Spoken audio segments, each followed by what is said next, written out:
Indonesia adalah negara kepulauan terbesar di dunia, terdiri dari lebih dari 17.000 pulau, ratusan suku, beragam bahasa, budaya, dan kepercayaan. Tapi, pernah nggak kita berpikir di tengah keberagaman sebesar itu, bagaimana Indonesia tetap bisa berdiri sebagai satu bangsa? Jawabannya ada pada sebuah konsep penting yang menjadi cara pandang bangsa kita, yaitu wawasan Nusantara. Halo semuanya, kami dari kelompok 2 Pendidikan Kewarganegaraan dan hari ini kita akan membahas bagaimana geopolitik Indonesia menjadi fondasi penting dalam menjaga persatuan bangsa. Sebelum membahas Indonesia, kita perlu memahami apa itu geopolitik.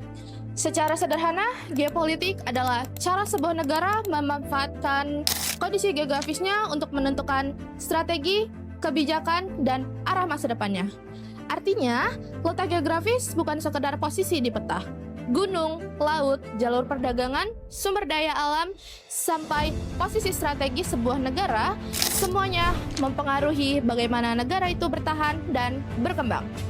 Nah, setiap negara mempunyai cara pandangnya masing-masing.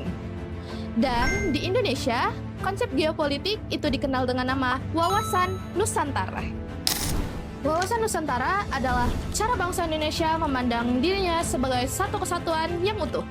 Walaupun terdiri dari ribuan pulau dan beragam yang luar biasa, Indonesia tetap dipandang sebagai satu bangsa, satu tanah air, dan satu tujuan bersama. Lalu, kenapa konsep ini begitu penting bagi Indonesia? Karena tanpa cara pandang yang menyatukan, keberagaman justru bisa menjadi sumber perpecahan. Wawasan Nusantara menjaga agar Indonesia tetap berdiri sebagai negara yang utuh. Konsep ini menjadi pedoman untuk menjaga persatuan, melindungi kedaulatan negara, sekaligus memastikan pembangunan berjalan dengan merata. Konsep persatuan Indonesia sebenarnya sudah tumbuh sejak lama, mulai dari kerajaan-kerajaan Sriwijaya, Majapahit yang pernah menyatukan wilayah Nusantara. Semangat itu kemudian diperkuat melalui Sumpah Pemuda tahun 1928 yang menegaskan satu bangsa, satu bahasa, dan satu tanah air Indonesia. Namun titik pentingnya terjadi pada Deklarasi Juanda tahun 1957. Melalui deklarasi tersebut, Indonesia mengatakan bahwa laut di antara pulau-pulau bukan pemisah, melainkan persatu bangsa. Indonesia memiliki lebih dari 1.300 kelompok, etnis, dan ratusan bahasa daerah. Keberagaman ini adalah kekuatan besar, namun jika tidak dijaga, perbedaan juga bisa memicu konflik. Karena itulah, wawasan Nusantara hadir sebagai cara untuk menjaga persatuan di tengah keberagaman. Secara hukum, konsep ini juga memiliki dasar yang kuat, mulai dari Pancasila, UUD 1945 pasal 25A, hingga berbagai undang-undang yang menegaskan Indonesia sebagai negara kepulauan yang utuh dan berdaulat. Wawasan Nusantara dibangun atas 4 prinsip utama. Pertama, kesatuan politik.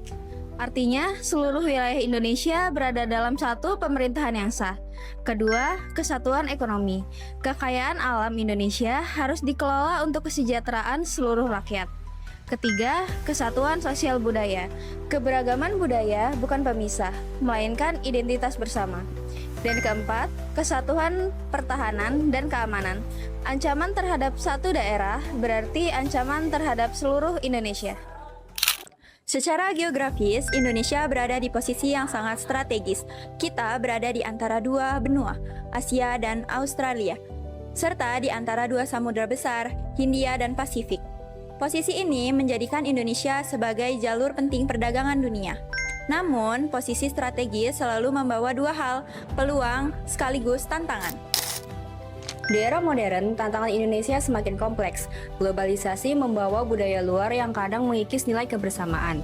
Kemajuan teknologi memunculkan ancaman siber dan penyebaran hoaks. Sengketa wilayah di perbatasan masih terus terjadi.